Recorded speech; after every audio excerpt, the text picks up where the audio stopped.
Il 93% delle donne che subiscono violenza da parte del partner non lo denuncia. Forze dell'ordine e operatori sociali quindi riescono a intervenire solo su una minima parte dei casi.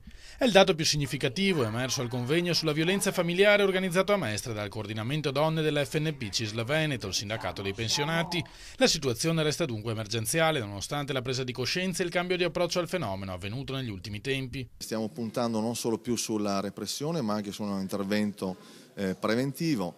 I poliziotti vanno anche nelle scuole a parlare ai ragazzi della cultura del rispetto.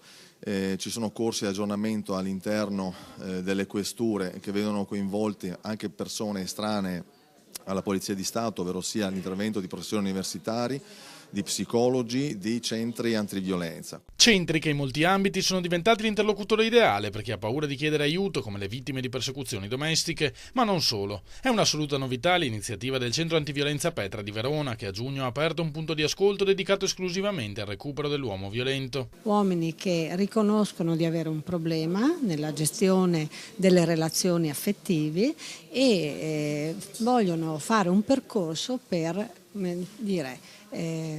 recuperare e riscattarsi e comunque trovare delle forme alternative alla violenza. Abbiamo deciso, spiegano dalla Cisl, di intraprendere un percorso di formazione a livello provinciale e regionale per poter offrire ai nostri associati la possibilità di sviluppare strumenti adeguati a riconoscere meglio i problemi che si trovano a fronteggiare agli sportelli. Facciamo un lavoro di accompagnamento delle persone che si rivolgono a noi in primis per cercare uno sbocco positivo ai loro problemi.